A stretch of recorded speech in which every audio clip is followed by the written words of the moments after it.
Figure 15 देखते हैं। Identification के लिए इंडेंचर लेबरर्स के फोटोग्राफ। मालिकों के लिए इन मजदूरों के नाम नहीं बल्कि उनकी संख्या का महत्व होता था। ज्यादातर इंडेंचर लेबरर्स कॉन्ट्रैक्ट खत्म हो जाने के बाद भी वापस नहीं लौटे। जो वापस लौटे उनमें से भी ज्यादातर सिर्फ कुछ टाइम यहां बिताकर फिर अपने नए ठिकानों पर वापस चले गए। इसी कारण इन देशों में भारतीय मूल के लोगों की संख्या बहुत ज्यादा पाई जाती है। क्या आपने नोबेल प्राइज विजेता राइटर वीएस नाइपॉल का नाम सुना है? आपने से कुछ लोगों ने वेस्ट इंडीज के क्रिकेटर शिवनारायण चंद्रपॉल और रामनरेश शर्वन का नाम भी सुना ही होगा। क्या आपको कभी ऐसा लगता है कि उनके नाम हमारे भारतीयों जैसे क्यों हैं? इसकी वजह यही है कि इंडिया से गए इंडेंचर लेबर के वो सारे वंशज हैं। शिवनारायण चंद्रपॉल और रामनरेश शर्वन बहुत ही कमाल के क्रिकेटर थे और इंडिया के खिलाफ तो वो बहुत खेलते थे, आउट करना ही मुश्किल हो जाता था। 20वीं सेंचुरी के शुरुआती सालों से ही हमारे देश के नेशनलिस्ट लीडर इस प्रथा का विरोध करने लगे थे। उनकी राय में ये बहुत अपमानजनक और क्रूर व्यवस्था थी। इसी दबाव के कारण 1921 में इसे खत्म कर दिया गया, लेकिन इसके बाद भी कई दशक तक इंडियन इंडेंचर लेबर के वंशक कैरेबियन आइलैंड में बेचैन माइनॉरिटी का जीवन बिताते रहे। वहां के लोग उन्हीं कुलीज मानते थे और उनके साथ कुलियों जैसा बर्ताव करते थे। नाइपॉल के अर्ली नॉवेल्स में सेंस ऑफ लॉस और एलिनेशन देखा जा सकता है। फिगर 16 में आप देख सकते हैं एक इंडेंचर लेबर का कॉन्ट्रैक्ट फॉर्म। 2.5 देखते हैं। Indian entrepreneurs abroad. World market के लिए फूड और क्रॉप उगाने के लिए कैपिटल की ज़रूरत थी।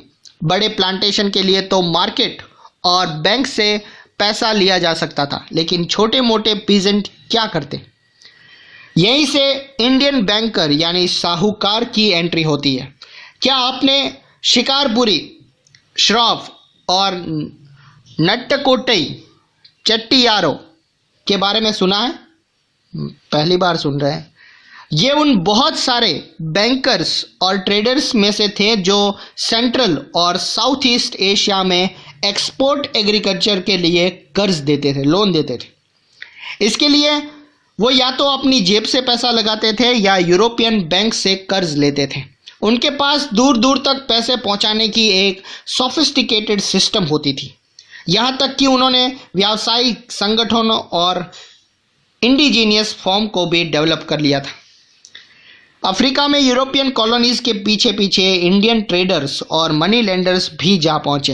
हैदराबादी सिंधी व्यापारी तो यूरोपियन कॉलोनीज से भी आगे तक जा निकले।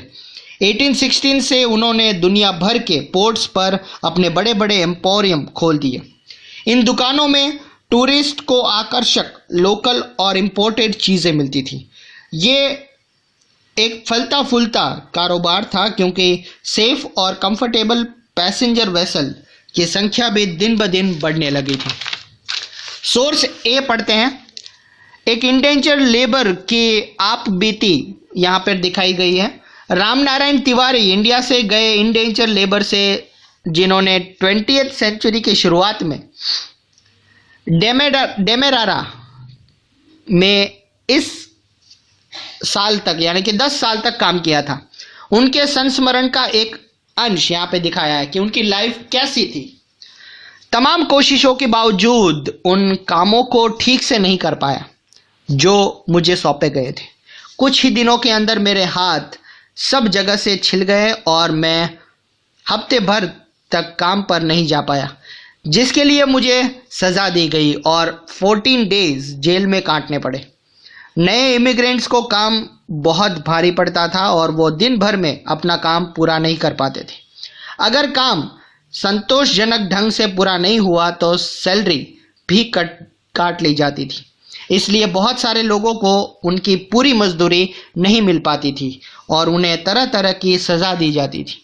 दरअसल मजदूरों को अपने इंडेंचर का पीरियड भारी मुश्किलों से बिताना पड़ता था। Source department of commerce and industry immigrants branch 1916 से लिया गया है। 2.6 देखते हैं, Indian trade, colonialism and global system. India में पैदा होने वाली फाइन कॉटन का यूरोप के देशों में उसको एक्सपोर्ट किया जाता था। इंडस्ट्रियलाइजेशन के बाद ब्रिटेन में भी कॉटन का प्रोडक्शन बढ़ने लगा था। इसी कारण वहाँ के इंडस्ट्रियलिस्ट ने सरकार पर दबाव डाला कि वो कॉटन के इंपोर्ट पर रोक लगाए और लोकल इंडस्ट्री की रक्षा करें। एज अ रिजल्ट ब्रिटेन में इंपोर्टेड क्लोथ पर टैरिफ यानी कि इंपोर्ट टैक्सेस थोपे गए। वहाँ फाइन इंडियन कॉटन का इंपोर्ट कम होने लगा। फिगर 17 में देखते हैं, east India company house London. East India company के दुनिया भर में चलने वाले कामों का सेंटर यही था। 19वीं सेंचुरी की शुरुआत से ही ब्रिटिश कपड़ा मैन्युफैक्चरर दूसरे देशों में भी अपने कपड़े के लिए नए नए बाजार ढूंढने लगे थे। टैरिफ बैरियर्स, सीमा शुल्क की व्यवस्था के कारण ब्रिटिश मार्केट से बेदखल हो जाने के बाद इंडियन टेक्सटाइल को दूर से या दूसरे इंटरनेशनल मार्केट में भी भारी कंपटीशन का सामना करना पड़ा। अगर इंडियन एक्सपोर्ट के आंकड़ों को शेयर करें तो पता चलता है कि कॉटन टेक्सटाइल के एक्सपोर्ट में लगातार गिरावट का ही रुझान दिखाई देता है। 1800 के आसपास एक्सपोर्ट में कॉटन कपड़े का 30% था, जो 1850 में घटकर 15% रह गया। क्योंकि इंपोर्ट दूसरे देशों में, अगर आप इंडिया से कोई भी चीज़ हम एक्सपोर्ट करते हैं दूसरे देशों में, वो इंपोर्ट होती है, तो इंपोर्ट टैक्सेस बढ़ा दिए गए, यानी कि इंडियन कपड़ा वहाँ पे महंगा होने लगा, इसलिए वहाँ पर उनकी डिमांड कम होने लगी, तो वो 15% रह गया। 1870 तक तो ये प्रपोर्शन सिर्फ 3% रह गया था। तो फिर इंडिया ने किन चीज़ों का एक्सपोर्ट किया? आंकड़ों के माध्यम से फिर एक ड्रामेटिक स्टोरी सामने आती है। एक्सपोर्ट ऑफ मैन्युफैक्चरर घटता जा रहा था और उतनी तेज़ी से रॉ मटेरियल का एक्सपोर्ट बढ़ता जा रहा था। 1812 से 1871 के बीच रॉ कॉटन का एक्सपोर्ट 5% से बढ़कर 35% तक पहुंच गया था। क्लॉथ की डाइंग के लिए इस्तेमाल होने वाला इंडिगो यानी कि नील का भी कई दशक तक बड़े पैमाने पर एक्सपोर्ट होता रहा। जैसा कि आपने पिछली क्लास में पढ़ाई था, 1820 के दशक से चीन को बड़ी मात्रा में ओपियम यानी कि अफीम का एक्सपोर्ट भी किया जाने लगा। कुछ टाइम तक तो इंडियन एक्सपोर्टर्स में ओपियम का हिस्सा ही सबसे ज़्यादा रहा। ब्रिटेन की गवर्नमेंट इंडिया में अफीम की खेती करवाती थी और चीन को एक्सपोर्ट कर देती थी। ओपियम के एक्सपोर्ट से जो भी पैसा मिलता था उसके बदले चीन से ही चाय और दूसरे गुड्स का इंपोर्ट किया जाता था।